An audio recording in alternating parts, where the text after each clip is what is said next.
Bismillahirrahmanirrahim. In this video, we will study chapter 10, which is all about the principles of radiography. So, before we start this chapter, let us first define what the radiography is. तो जो radiography है, basically it is an imaging technique using the X-rays को use करते हुए हम bodily structures की बनाते हैं images और हम internal disorders को detect कर सकते हैं. तो जो डायग्नोसिस रेडियोग्राफी से हम कुछ टर्म्स रिलेट कर सकते हैं, जैसे radio diagnosis and the radiotherapy. Radio diagnosis में there is diagnosing the of the disease, identification of the disease, और उस बेस पर the treatment of the disease is the radiotherapy. Application of the radiography क्या है? It is immensely important in detecting the diseases, जैसे कि fractures को हम radiography की मदद से डिटेक्ट कर लेते हैं और देन आगे further treatments are applied. It is the application of the radiography. Which rays are actually used in the radiography? As discussed before, X-rays are used in the radiography. Why X-rays are used? So X-rays have some particular properties which allow us to use them in the radiography. तो सबसे पहले इनकी property क्या है? They have the penetrating power, they have the photographic effect, the fluorescent effect and the biological effect. Penetrating power क्या है? तो penetrating power, जब एक्सरेज किसी भी मैटर से गुजरेंगी, दे आर एब्जॉर्ब्ड देयर, तो इस एब्जॉर्प्शन की बेस पर हम डिफरेंट इंटरनल ऑर्गन्स की एक्सरे इमेज बनाते हैं और यूं उस इमेज की बेस पर there is the identification of the particular disease fracture mostly. And then the photographic effect क्या है? जो एक्स रेज जब किसी भी फोटो सेंसिटिव फिल्म पर स्ट्राइक करेंगी, वहां पर ये इमेज बना देंगी. Again observation made and then there is detection. Fluorescent effect, X rays have the luminating power. उसके बाद बायोलॉजिकल इफेक्ट क्या है? X rays can destroy the cells either abnormal या फिर नॉर्मल. तो mostly this application of property is use in destroying the cancer cells. Next हम देखते हैं व्हाट द एक्सरे के लिए एनाटॉमिकल टर्म हम क्या यूज़ करते हैं. That is the skiagram, that is radiograph and the roentgenogram. So next आपने एक्सरे को एक्सरे नहीं बोलना, you should call it the radiograph या फिर रेंटजेनोग्राम. इसके बाद जो एक्सरे है हम देख सकते हैं एक्सरे पर there is some grey area, there is completely and whiter area. So why is it so black and the white area of the X ray किस बेस पर हैं? तो जो एक्स रेज हैं बेसिकली जहाँ पर एक्स किसी भी मैटर का एटॉमिक नंबर ज़्यादा होगा, एक्स रेज वहाँ पर ज़्यादा एब्जॉर्ब होंगी. उसके बाद जो डेंस टिश्यूज़ होंगे, जैसे कि बोन में there is more absorption than the soft tissues. तो हम यहाँ पर देख सकते हैं बोन ज़्यादा हाईलाइट हो रही है as compare to the softer tissues. तो बोन का atomic number as calcium is there, तो वहाँ पर ज़्यादा एब्जॉर्प्शन हो जाएगी. तो जहाँ पर ज़्यादा एब्जॉर्प्शन होगी वहाँ पर एरिया जो है वो मोर वाइटर होगा. तो इसी तरह से बोन जो है वो मोर वाइट होती है on the roentgenogram on the X ray image.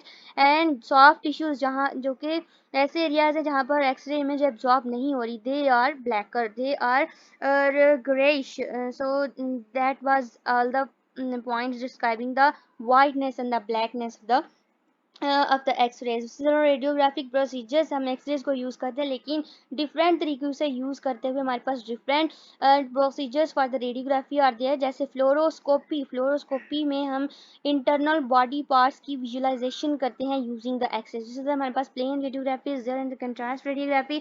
Plane radiography में हम एक्सरेज को यूज़ करते हैं एंड द कंट्रास्ट रेडियोग्राफी में भी एक्सरेज को यूज़ करते हैं, लेकिन एडिशनली हम एक और चीज़ यूज़ करते हैं, that is a contrast medium. Contrast medium is some special type of the dye which is used in making in the internal image using the x-rays. तो अगर हम इन दोनों को देखें तो plain this is the plain radiograph and this is the contrast radiograph. तो हम देख सकते हैं जो कंट्रास्ट रेडियोग्राफ है it is more efficient, it is more clear than the plain radiograph. So we prefer using contrast radiography over the plain radiography. इसी तरह हमारे पास कुछ स्पेशल प्रोसीजर्स हैं which are being now used nowadays, जैसे CT scan हमारे पास, MRI and the ultrasound. These are all the procedures use for the anatomic study. ये नहीं कि हम एनाटॉमी सब्जेक्ट को स्टडी करने के लिए इसको यूज़ करेंगे. बेसिकली यहाँ पर हम एप्लीकेशंस को अप्लाई करेंगे. एप्लीकेशंस क्या हैं? एप्लीकेशनल अप्लाइड एनाटमी में हम एनाटमिकल नॉलेज को यूज़ करते हुए डिजीज़ की करते हैं डिटेक्शन. तो ये जो एप्लीकेशंस हैं इनको हम इंटरनल बॉडी का एनाटमिकल स्ट्रक्चर डिटरमिन करके उसमें हम देख सकते हैं कि नॉर्मल स्ट्रक्चर से उसकी कौन सी अल्ट्रेशंस हैं, तो इस बेस पर हम डिजीज़ की डायग्नोसिस करते हैं। सबसे पहले हम देखते हैं सिटी स्कैन क्या है। CT scan is basically the computer tomography. इसमें कैसे इसको हम यूज़ करते हैं, तो basically X rays are used here. अब जो है image of the internal organ from every angle लिया जाता है, और फिर दीज इमेजेस को दे आर कलेक्टेड टुगेदर, और यूं ग्रॉस एनाटॉमिकल स्लाइस बना दिया जाता है, तो उसको फिर हम ऑब्जर्व करते हैं and detect any disorder there. तो इसका बेनिफिट्स एंड डिसएडवांटेजेस क्या हैं? इट हैज़ एक्सीलेंट रेजोल्यूशन, लेकिन but high radiation exposure, so we are reluctant to use it. उसी तरह हम देखते हैं अल्ट्रासाउंड। अल्ट्रासाउंड में हम यूज़ करते हैं sound waves, high frequency sound waves are used. It is also the ultrasonography, high sound waves are used. Body structures की ये भी इमेज बना देता है, but using the sound waves. अब साउंड वेव्स कैसे बॉडी में जाते हैं? They are penetrated in the body using some electrical instruments, they are stimulated to invade the body. तो अब इसका ड्रॉबैक क्या है? It is non invasive. ये इसकी अच्छी बात है कि इट इज़ नॉन इन्वेसिव, लेकिन due to the penetration in bones में ये पेनेट्रेट नहीं कर सकती sound waves, so it is the drawback that we can't use it everywhere. उसी तरह हमारे पास एमआरआई है, तो MRI is the magnetic resonance imaging technique है। अब MRI is similar to the CT scan. इसमें भी हम इंटरनल ऑर्गन्स की इमेजेस बनाएंगे, लेकिन क्या डिफरेंस है? सिटी स्कैन में हम एक्सरेज को यूज़ करते हैं, but the radio waves are use in the MRI. तो बेसिक डिफरेंस है ये। उसी इसकी एप्लीकेशन है most important vital application, it can detect the brain and the spinal cord disorders. Investigation can be done in these two particular regions, लेकिन it is more cost highly costly है।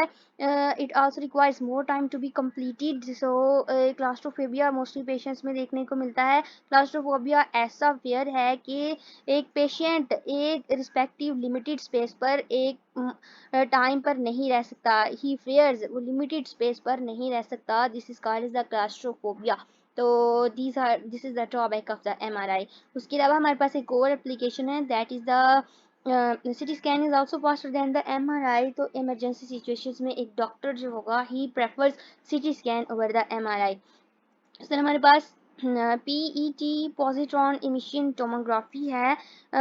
तो positron emission tomography uses the radio isotopes, और बाकी जो थे वो anatomic study कर रहे थे, और ये क्या स्टडी करेगा? Metabolic haptic which tells us the state of the disease। इसी तरह कॉस्टली प्रोसीजर है ये, and uses high radiations which are its the drawbacks। So that was all the chapter 10। Thank you, subscribe my channel। Allah Hafiz।